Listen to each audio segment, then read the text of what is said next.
નમસ્કાર મિત્રો, આપણે ચેપ્ટર નંબર 6માં વિકલિતના ઉપયોગમાં મહત્તમ અને ન્યૂનતમનો ટોપિક જોતા હતા. તો આપણે આગળના વિડીયોમાં જોયું કે મહત્તમ અને ન્યૂનતમ મેળવવા માટે બે વિકલિત કસોટીનો ઉપયોગ થાય છે. એક પ્રથમ વિકલિત કસોટી અને એક દ્વિતીયક વિકલિત કસોટી. તો આપણે આગળના વિડીયોમાં જોયું કે દ્વિતીયક વિકલિત કસોટીથી કઈ રીતે સ્થાનીય મહત્તમ, સ્થાનીય ન્યૂનતમ, વૈશ્વિક મહત્તમ અને વૈશ્વિક ન્યૂનતમ મૂલ્ય કઈ રીતે મેળવી શકીએ. તો દ્વિતીયક વિકલિત કસોટીમાં ફરીવાર આપણે કહી દઈએ કે શું કરવું પડતું હતું. દ્વિતીયક વિકલિત કસોટીમાં તો સૌપ્રથમ આપણે વિધેય આપેલું હોય એનું શું કરતા હતા, આપણે વિકલન કરતા હતા. એટલે એફ ઓફ એક્સ આપેલું હોય તો એનું વિકલન એફ ડેશ એક્સ મેળવતા હતા.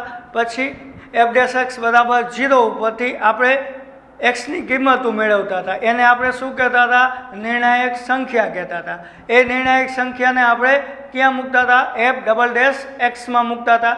તો એફ ડબલ ડેશ એક્સમાં મૂકવાથી આપણને કાં ગ્રેટર ધેન 0 મળતું હતું, કાં લેસ ધેન 0 મળતું હતું. જો ગ્રેટર ધેન 0 મળતું હતું તો આપણે શું કહેતા હતા કે સ્થાનીય ન્યૂનતમ છે, અને લેસ ધેન 0 મળતું હતું તો આપણે શું કહેતા હતા કે સ્થાનીય મહત્તમ મૂલ્ય એ કિંમત આગળ મળે છે. અને મૂલ્ય મેળવવા માટે એને વળી એ જ કિંમત નિર્ણાયક સંખ્યા આપણે ક્યાં મૂકતા હતા, આપણા વિધેય એફ ઓફ એક્સમાં મૂકતા હતા.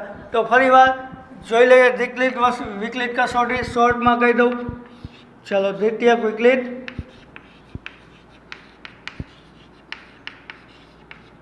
કસોટી શોર્ટમાં ફરીવાર રિવિઝન કરી લઈએ. એફ ઓફ એક્સ, એના ઉપરથી એફ ડેશ એક્સ. ચાલો, એફ ડેશ એક્સ બરાબર 0 લેવાથી એક્સની કિંમતો, જેને શું કહે છે આપણે નિર્ણાયક સંખ્યા. ચલો, એને આપણે ક્યાં મૂકતા હતા, એફ ડબલ ડેશ એક્સમાં મૂકતા હતા. આ નિર્ણાયક સંખ્યાને ક્યાં મૂકતા હતા, એફ ડબલ ડેશ એક્સમાં મૂકતા હતા. અને જો એફ ડબલ ડેશ એક્સની કિંમત આપણને કેવી મળતી હતી, ગ્રેટર ધેન 0 મળતી હતી, અથવા એફ ડબલ ડેશ એક્સની કિંમત આપણને કેવી મળતી હતી, લેસ ધેન 0 મળતી હતી. તો ગ્રેટર ધેન 0 માટે આપણે શું કહેતા હતા, સ્થાનીય ન્યૂનતમ મળે છે. અને લેસ ધેન 0 માટે આપણે શું કહેતા હતા, સ્થાનીય મહત્તમ મળે છે. તો આ ગ્રેટર ધેન અને લેસ ધેન 0 ઉપરથી આપણે દ્વિતીયક વિકલિત કસોટીમાં નક્કી કરતા હતા કે સ્થાનીય મહત્તમ મળે છે કે સ્થાનીય ન્યૂનતમ મળે છે. અને એ કિંમત મેળવવા માટે આપણે આ એક્સની કિંમતો આપણે ક્યાં મૂકતા હતા, એફ ઓફ એક્સમાં મૂકતા હતા. એફ ઓફ એક્સમાં મૂકવાથી આપણને શું મળતું હતું, મૂલ્ય મળતું હતું કે જે સ્થાનીય મહત્તમ છે કે સ્થાનીય ન્યૂનતમ છે. ચાલો, હવે આપણે આગળ દ્વિતીયક વિકલિત કસોટી જોઈએ કે દ્વિતીયક વિકલિત કસોટીના આધારે કઈ રીતે સ્થાનીય મહત્તમ કે સ્થાનીય ન્યૂનતમ મૂલ્ય મેળવી શકાય, કે વૈશ્વિક મહત્તમ કે વૈશ્વિક ન્યૂનતમ મૂલ્ય મેળવી શકાય. તો આગળ જોઈશું આપણે દ્વિતીયક વિકલિત કસોટી. ચાલો, તો દ્વિતીયક વિકલિત કસોટીમાં શું બને છે જોઈ કઈ રીતે એનો ઉપયોગ કરી શકીએ. ચાલો, દ્વિતીયક વિકલિત કસોટી ઉપરથી પછી પ્રથમ વિકલિત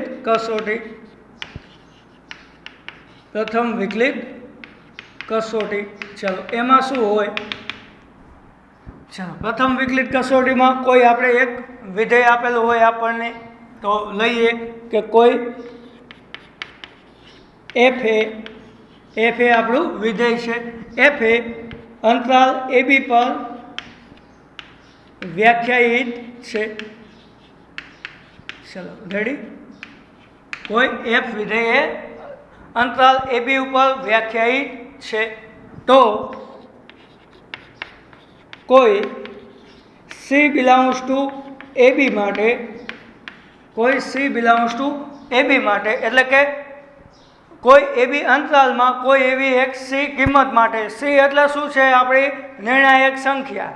સી શું છે, આપણી નિર્ણાયક સંખ્યા. એ કઈ રીતે મળે છે કે એફ ઓફ એક્સ એનું વિકલન કરીએ એટલે આપણને શું મળે છે, એફ ડેશ એક્સ. અને એફ ડેશ એક્સ બરાબર 0 લેવાથી આપણને શું મળે છે, એક્સની કિંમતો મળે છે. એ એક્સની કિંમતો એટલે જ આપણો સી. કે જે કયા અંતરાલમાં આપણે લેવાનો છે, એ બી અંતરાલમાં લેવાનો છે, કે જે આપણે એ બી અંતરાલ વ્યાખ્યાયિત કરેલો છે દાખલામાં, બરાબર. એમાં આપણે કોઈ સી કિંમત લઈએ અને એ સી કિંમત આગળ આપણે ચેક કરવું છે કે સ્થાનીય મહત્તમ કે સ્થાનીય ન્યૂનતમ મૂલ્ય મળે છે કે નહીં. તો આ સીને આપણે કોઈ સંખ્યા રેખા ઉપર દર્શાવીએ. ચાલો અહીંયા લઈ લઈએ એ અને આ બી, આ છે આપણો અંતરાલ અને એના વચ્ચેની કોઈ સી કિંમત આગળ આપણે ચેક કરવું છે કે સ્થાનીય મહત્તમ છે કે સ્થાનીય ન્યૂનતમ. ચલો હવે જોઈએ. તો હવે આપણે કોઈ નાની સંખ્યા h ગ્રેટર ધેન 0 માટે અંતરાલ બનાવીએ. ચાલો h ગ્રેટર ધેન 0 કોઈ આપણે નાની એવી કિંમત લઈ શકીએ. ચાલો તો h ગ્રેટર ધેન 0 માટે જો c માઇનસ h અને c આ અંતરાલ લઈએ અને c અને c પ્લસ h આ અંતરાલ લઈએ, એટલે c અને c માઇનસ h અને c શું છે અને c અને c પ્લસ h શું છે. તો જુઓ આ શું છે, આપણો નિર્ણાયક સંખ્યાનો c છે, એટલે c માઇનસ h એટલે c થી આગળની વેલ્યુ મળશે, c અને એની વચ્ચેની કોઈ કિંમતો મળશે, કેમ કે c માંથી આ h કિંમત કેવી થશે, નાની કોઈ ધન સંખ્યા બાદ થાય, c માંથી કોઈ નાની એવી કિંમત બાદ થાય એટલે ક્યાં મળશે, c અને એની વચ્ચેની કિંમતો મળશે. તો આ c માઇનસ h અને c એટલે a અને c અંતરાલ થશે આપણો. ચાલો અને c અને c પ્લસ h એટલે c અને c પ્લસ h એટલે c થી કોઈ વધારે કિંમત મળશે, કેમ કે c માં આ h કિંમત શું થશે, એડ થશે. તો આ શું થશે, c અને c પ્લસ h અંતરાલ. તો જોઈએ c માઇનસ h અને c એટલે શું કે a અને c વચ્ચેનો અંતરાલ, એટલે કે c અને c કરતાં કોઈ ઓછી કિંમત a અને c વચ્ચેની, અને c અને c પ્લસ h એટલે શું કે c અને c પ્લસ h એટલે c અને એનાથી થોડી કોઈ નાની વધારે કિંમત. તો આ બે અંતરાલ c અને c માઇનસ h અને c અને c પ્લસ h માં જો આપણને f' કેવું મળે છે, લેસ ધેન 0 મળે છે. c માઇનસ h થી c માં f' કેવું મળે છે, લેસ ધેન 0 મળે છે, અને c પ્લસ h માં આપણને f' ગ્રેટર ધેન 0 મળે છે. જો આવું મળે કે c માઇનસ h થી c માં આપણને કેવું મળે, લેસ ધેન 0 મળે છે, અને c થી c પ્લસ h માં આપણને કેવું મળે છે, ગ્રેટર ધેન 0 મળે છે. તો આપણે શું કહીશું કે x બરાબર c આગળ ન્યૂનતમ કિંમત મળે છે, એટલે કે સ્થાનીય ન્યૂનતમ કિંમત આપણને મળે છે. કોકિયા બિંદુ આગળ, c બિંદુ આગળ. આવું શું છે કે આ શું સાહેબે લખ્યું કે c માઇનસ h થી c અને c થી c પ્લસ h, આ શું છે? તો જો કશું નથી, c આપણી નિર્ણાયક સંખ્યા છે, તો c અને એના ઓછા માટે એટલે ઓછી કિંમત માટે, c અને એના ઓછી કિંમત માટે એટલે ઘટતી કિંમત માટે આપણને f' કેવું મળે, ઘટતું મળે, અને c થી c પ્લસ h એટલે કેવું થાય છે, વધે છે, અંતરાલ વધે છે.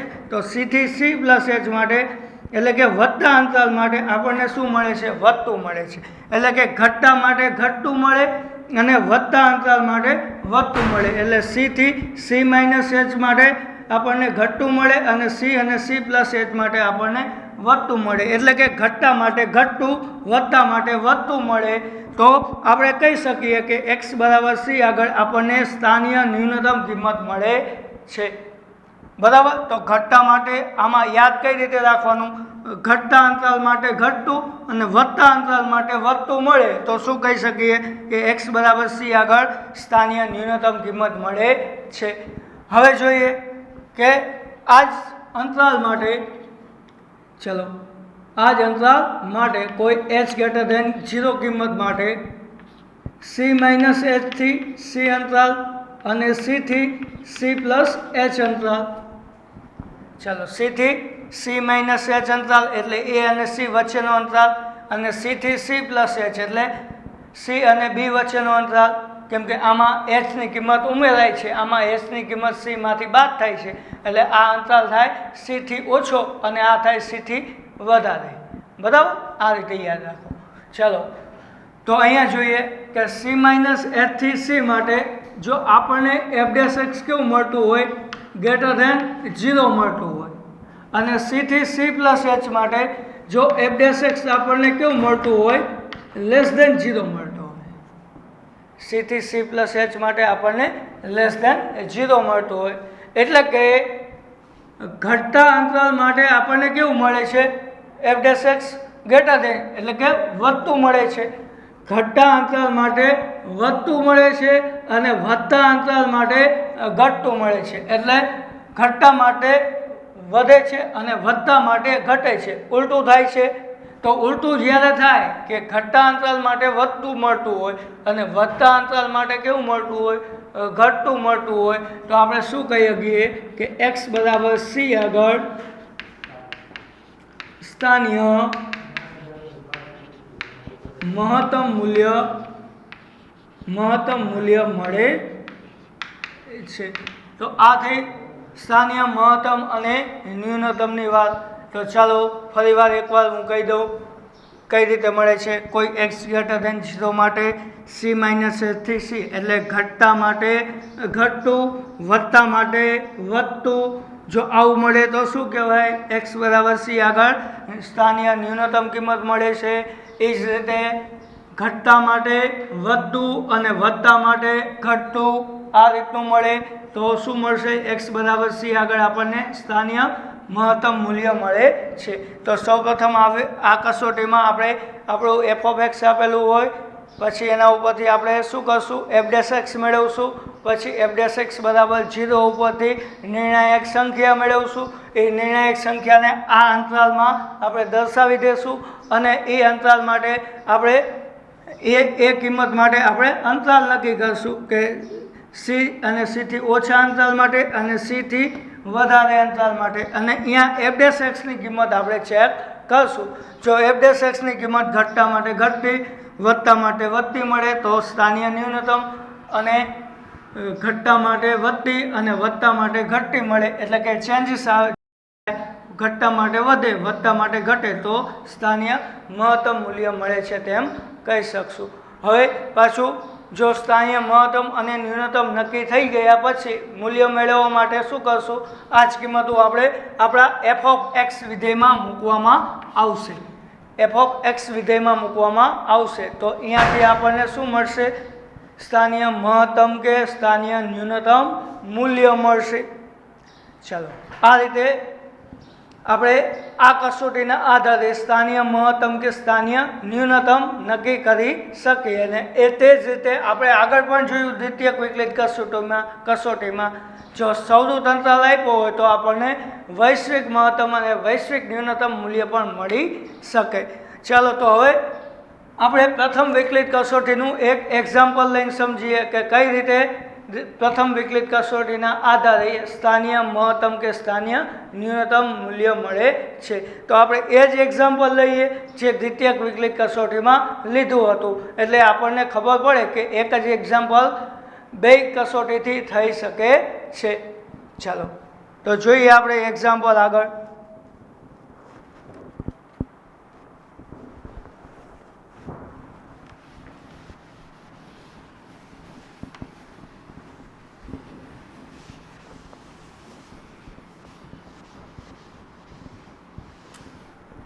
चलो एग्जाम्पल लिए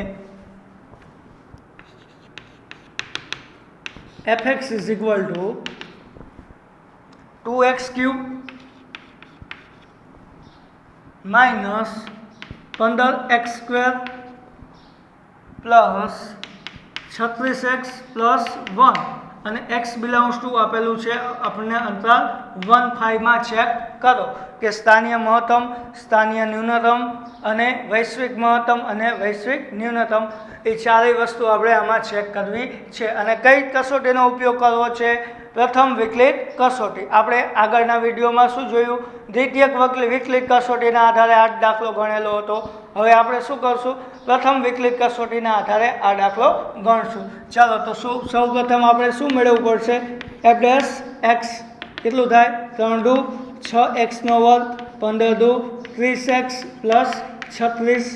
ચાલો एफ डैश एक्स નું હજી સાદું રૂપ આપીએ તો 6 કોમન કાઢી તો શું મળશે? x વર્ગ માઇનસ 5x પ્લસ 6। चलो एफ डैश एक्स बराबर 6 आना भाग पाड़ीए तो एक्स वर्ग minus 3x minus 2x plus 6 मळशे। चलो f dash x is equal to हजी 6 आमांथी x कॉमन काढो तो x माइनस 3 आमांथी माइनस 2 कॉमन काढो तो x माइनस 3। चलो तो एफ डैश एक्स शुं मळशे आपणे? 6x माइनस 2 અને x माइनस 3। तो हवे आपणे नक्की करशुं के एफ डैश एक्स बराबर 0 क्यां थाय छे। तो कई किंमत माटे 2 અને 3 माटे थाय छे तो अहींया लखीए कि x बराबर 2 અને x बराबर 3 आगळ शुं थाय छे? एफ डैश एक्स बराबर 0 थाय छे। तो आ शुं मळशे आपणे? निर्णायक संख्या मळशे क्या अंतरालमां 1 અને 5 वच्चे। तो आ थई आपणी निर्णायक संख्या। तो आ बंने किंमत आगळ आपणे चेक करवानुं छे के स्थानीय महत्तम थाय छे के स्थानीय न्यूनतम। तो आपणे शुं करशुं? शरूआतमां अहींया आपणे अंतरालमां दर्शावी दઈએ 2 અને 3 ने। चलो क्या अंतराल छे? 1 થી 5 नो अंतराल छे एना वच्चे कई किंमत आपणी निर्णायक संख्या छे? 2 અને 3 दर्शावी दઈએ 2 અને 3। चलो दर्शावी दीधी। हवे आपणे सौप्रथम केनी आगळ चेक करवुं छे? x बराबर 2 आगळ चेक करवुं छे के स्थानीय महत्तम मळे छे के स्थानीय न्यूनतम। चलो तो सौप्रथम लईए x बराबर 2 माटे। चलो x बराबर 2 माटे तो आपणो अंतराल केवो थशे? c minus h। c minus h थी c क्यो अंतराल थशे? के c आपणो 2 छे અને c કરતાં ઓછી કિંમત એટલે શું થશે? c માઇનસ h થશે એટલે 1 અને 2 અંતરાલ થશે। c માઇનસ h થી c એટલે 1 અને 2 અંતરાલ થશે। તો ચાલો x બિલોંગ્સ ટુ 1 2 માટે તો આ થયો આપણો c માઇનસ h અને આ થઈ આપણી કિંમત c એટલે c અને c કરતાં ઓછી કિંમત એટલે અંતરાલ કયો મળે? 2 માટે c માઇનસ h થી c એટલે 1 2। चलो 1 2 माटे चेक करिए कि एफ डैश एक्स आपने केवुं मळे छे? ग्रेटर देन 0 मळे छे के लेस देन 0 मळे छे। चलो 1 2 आपणा 1 2 वच्चेनी कोईपण किंमत आपणे आपणा एफ डैश एक्स मां मूकी दઈએ। चलो 1 2 वच्चेनी कोईपण किंमत मूको એટલે 1.5 મૂકીએ। चलो 1.5 મૂકવાથી આ કેવી આવશે? ઋણ આવશે અને 1.5 મૂકવાથી આ કેવી આવશે? ઋણ। તો ઋણ ઋણથી કેવી મળશે આપણને? એફ ડેશ એક્સ આપણો કેવું મળે છે? ગ્રેટર ધેન 0 મળે છે। તો એફ ડેશ એક્સ કેવું મળશે? Greater than 0। આના વચ્ચેની કોઈ પણ કિંમત માટે આપણને એફ ડેશ એક્સ આપણને કેવું મળે છે? બંને ઋણ મળે છે તો ઋણ ઋણ કેવું થશે? ધન। તો એફ ડેશ એક્સ આપણને કેવું મળે છે? ગ્રેટર ધેન 0 મળે છે। હવે કયો અંતરાલ લેશું 2 માટે? તો x બિલોંગ્સ ટુ c થી c પ્લસ h તો 2 અને 3 2 અને 3 તો આ શું થશે? આપણો c છે 2 તો અને c પ્લસ h શું થશે? 2 અને 3 વચ્ચેની કોઈ કિંમત થશે। તો આના માટે ચેક કરીએ કે એફ ડેશ એક્સ કેવું આવે છે? તો 2 અને 3 વચ્ચેની કોઈ પણ કિંમત મૂકી દઈએ તો 2.5 લઈ લઈએ। 2.5 મૂકવાથી આ કેવું મળશે? ધન મળશે। 2.5 મૂકવાથી આ કેવું મળશે? ઋણ મળશે। તો ધન ઋણ કેવું થશે? ઋણ થશે। તો એફ ડેશ એક્સ આપણને કેવું મળશે? લેસ ધેન 0 મળશે। તો હવે જોઈએ કે કઈ રીતે વધતા માટે વધે છે કે ઘટતા માટે ઘટે છે। તો અહીંયા જોઈએ તો આ ઘટતો અંતરાલ છે 2 કરતાં ઓછો છે તો આ ઘટતો અંતરાલ છે 1 2। તો ઘટતા માટે શું મળે છે? વધતું મળે છે। ઘટતા માટે વધતું મળે છે અને વધતા માટે કેવું મળે છે? ઘટતું મળે છે। એટલે કે ઉલટું મળે છે। ઘટતા માટે વધતું અને વધતા માટે ઘટતું। તો ઉલટું મળે તો શું મળે કે એ કિંમત આગળ x બરાબર 2 આગળ કેવું મળે છે આપણને? સ્થાનિય મહત્તમ મૂલ્ય મળે, એટલે કે ઘટતા માટે વધે, વધતા માટે ઘટે, એટલે ઉલટું થાય છે. તો આપણે એના આગળ શું કહીશું? સ્થાનીય મહત્તમ મૂલ્ય મળે છે તેમ કહી શકીએ. ચાલો, એ જ રીતે x બરાબર 3 માટે ચેક કરીએ કે એની આગળ સ્થાનીય મહત્તમ કે સ્થાનીય ન્યૂનતમ મળે છે કે નહીં. ચાલો, તો 3 માટે એટલે હવે આપણી સંખ્યા c કઈ થશે? 3 થશે. ચાલો, એનાથી ઘટતો અંતરાલ એટલે 2 3 થશે. ચાલો, તો એક અંતરાલ કયો લેશું? 2 3. તો આ શું થશે આપણો? c, અને આ c માઇનસ h. ચાલો, અને બીજો અંતરાલ કયો લેશું? 3 અને 5. તો આ થશે આપણો c, અને આ c પ્લસ h. બરાબર, આમાંથી કોઈ નાની કિંમત બાદ થાય એટલે ઓછી થશે, આમાં કોઈ h કિંમત ઉમેરાય એટલે વધશે. તો 3 માટે આપણને કયા બે અંતરાલ મળે? એક 2 3 એટલે ઘટતો અંતરાલ, અને એક વધતો અંતરાલ 3 5. ચાલો, હવે 2 3 માટે આપણે f' નક્કી કરીએ. તો 2 3 માટે આપણે અહીંયા ચેક કરેલું જ છે. કેવું મળે છે? f' લેસ ધેન 0 મળે છે. અને હવે 3 5 માટે ચેક કરીએ. તો 3 5 વચ્ચેની કોઈ પણ કિંમત લઈ લઈએ. 4 લઈ લઈએ. 4 મૂકો અહીંયા. તો 4 મૂકવાથી 4 માઇનસ 2 ધન થશે. 4 મૂકવાથી 4 માઇનસ 3 પણ ધન થશે. તો આપણું f' આપણને કેવું મળશે? f' આ અંતરાલ માટે ગ્રેટર ધેન 0 મળશે. જોઈ લઈએ. તો હવે અહીંયા કેવું મળ્યું? ઘટતા અંતરાલ માટે ઘટે છે, અને વધતા અંતરાલ માટે વધે છે. એટલે ઘટતા માટે ઘટે છે, વધતા માટે વધે છે. તો ઘટતા માટે ઘટે અને વધતા માટે વધે, તો શું કહી શકીએ કે x બરાબર 3 આગળ કેવું મળે છે? સ્થાનીય ન્યૂનતમ મૂલ્ય મળે છે. આ નક્કી થઈ ગયું કે x બરાબર 2 આગળ કેવું મળે છે? સ્થાનીય મહત્તમ. અને x બરાબર 3 આગળ કેવું? સ્થાનીય ન્યૂનતમ. આની આગળ મહત્તમ મળે છે, આની આગળ ન્યૂનતમ મળે છે. આમાં કઈ રીતે મળે છે? મહત્તમ કઈ રીતે થાય? કે ઘટતા માટે વધે, વધતા અંતરાલ માટે ઘટે. અને સ્થાનીય ન્યૂનતમ કઈ રીતે થાય? કે ઘટતા માટે ઘટે, વધતા માટે વધે. તો સ્થાનીય ન્યૂનતમ થશે. હવે મૂલ્ય માટે આપણે શું કરતા હતા? આ બંને કિંમત મારે ક્યાં મૂકવી પડશે? આપણા f(x) વિધેયમાં મૂકશું. તો ચાલો, પહેલાં x બરાબર 2 એટલે કે x બરાબર 2 આગળ આપણને કેવું મળે છે? સ્થાનીય મહત્તમ મૂલ્ય. ચાલો, તો x બરાબર 2 આગળ સ્થાનીય મહત્તમ મૂલ્ય. ચાલો, મૂલ્ય મેળવવા માટે 2 ને ક્યાં મૂકવો પડશે? f(x) માં. એટલે f(2) મળતા હતા. ચાલો, f(2) ની કિંમત આપણે ડાયરેક્ટલી લઈએ. કેટલી મળશે? 29. બરાબર. અહીંયા શું મૂકવામાં આવશે? 2 મૂકવામાં આવશે. પછી સાદું રૂપ આપતા આપણને કેટલી કિંમત મળશે? 29 કિંમત મળશે. બરાબર. એ વિદ્યાર્થી મિત્રો તમે જાતે અહીંયા મૂકી શકો છો, એટલે તમને ખબર પડી જશે. ચાલો, હવે એ જ રીતે આપણે x બરાબર 3 આગળ શું મૂકતા? x બરાબર 3 આગળ આપણને શું મળતું હતું? સ્થાનીય ન્યૂનતમ મૂલ્ય મળતું હતું. તો x બરાબર 3 આગળ આપણે શું મેળવી? સ્થાનીય ન્યૂનતમ મૂલ્ય. તો એ શું થશે? આપણું f(3). ચાલો, f(3) એટલે આપણું સ્થાનીય ન્યૂનતમ મૂલ્ય થશે. શું કરશું? f(x) માં કેટલા મૂકી દેશું? 3 મૂકી દેશું. તો f(x) માં 3 મૂકવાથી આપણને જવાબમાં કેટલા મળશે? 28 મળશે. બરાબર. ચાલો, આ થયા સ્થાનીય મહત્તમ અને સ્થાનીય ન્યૂનતમ મૂલ્ય. હવે આપણે વૈશ્વિક મહત્તમ અને વૈશ્વિક ન્યૂનતમ મેળવવું હોય તો આપણી આગળ શું હોવું જોઈએ? સવૃત અંતરાલ હોવો જોઈએ. તો સવૃત અંતરાલ છે તો આપણે વૈશ્વિક મહત્તમ અને વૈશ્વિક ન્યૂનતમ પણ મળી શકે. તો ચાલો, વૈશ્વિક મહત્તમ માટે સૌપ્રથમ આપણે શું મેળવવું પડે? હજી આત્યંતિક મૂલ્ય પણ મેળવવા પડે. તો 1 અને 5 પણ મેળવવા પડશે. તો આપણે f(1) મેળવી લઈએ. તો f(1) ની કિંમત આપણને મળે છે 24,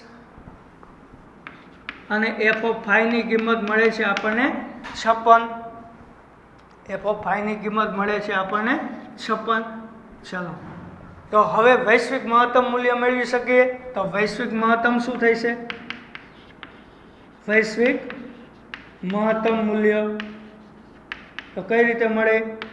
મેક્સિમમ ઓફ સ્થાનીય મહત્તમ અને સ્થાનીય ન્યૂનતમ જેટલા પણ મળ્યા છે એ બધાય અને આપણા આત્યંતિક મૂલ્યો એટલે કે F of 1, F of 5, F of 2 અને એફ ઓફ 3 જે આપણે સ્થાનીય મહત્તમ અને ન્યૂનતમ મળ્યા છે એફ ઓફ 2 અને એફ ઓફ 3 એ બધા જ આપણે લખવાના રહેશે.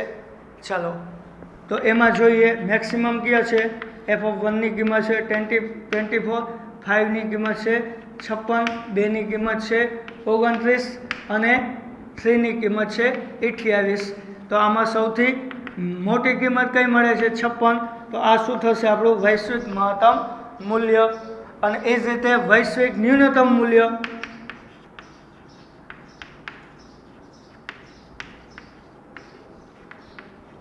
ચલો, તો એ શું થશે? મિનિમમ ઓફ આ ચારેય કિંમતમાંથી જે નાની કિંમત હોય એ શું થશે? આપણું વૈશ્વિક ન્યૂનતમ મૂલ્ય. તો 24, 56, 29 ને 28 શું છે? ન્યૂનતમ મૂલ્ય આપણું 24 છે. તો 24 આપણું શું થશે?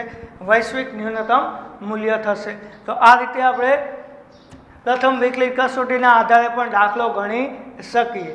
તો આ બંને કસોટીમાંથી આપણે કોઈ પણ કસોટીનો ઉપયોગ કરી શકીએ જે આપણને શું પડતી હોય? સહેલી પડતી હોય. જો દ્વિતીયક વિકલિત કસોટી નિષ્ફળ જતી હોય તો દ્વિતીયક વિકલિત કસોટી જો આપણે ઉપયોગ કરતા હોય અને એ નિષ્ફળ જાય, ક્યારે નિષ્ફળ જાય? એફ ડબલ ડેશ એક્સ બરાબર 0 મળે ત્યારે નિષ્ફળ જાય. એફ ડબલ ડેશ એક્સ બરાબર 0 મળે ત્યારે જ દ્વિતીય વિકલિત કસોટી નિષ્ફળ જાય. ત્યારે આપણે એના માટે પ્રથમ વિકલિત કસોટીનો ઉપયોગ કરીને પણ ચેક કરી શકીએ. જ્યારે નિષ્ફળ જાય દ્વિતીય ત્યારે શું કરવાની? આપણે એ જ કિંમત માટે પ્રથમ વિકલિત કસોટીનો ઉપયોગ કરવાનો થશે. એટલે આપણે દાખલો કોઈ પણ કસોટીના આધારે ગણી શકીએ. જે દાખલા માટે જે કસોટી સહેલી પડતી હોય તે આપણે ઉપયોગ કરી શકીએ. બરાબર? તો આગળ આપણે આના એક્ઝામ્પલ જોશું વધારે કે જેથી આપણને ખબર પડે કે કઈ રીતે આપણને સ્થાનીય ન્યૂનતમ, સ્થાનીય મહત્તમ, વૈશ્વિક મહત્તમ કે વૈશ્વિક ન્યૂનતમ મૂલ્ય મળે છે.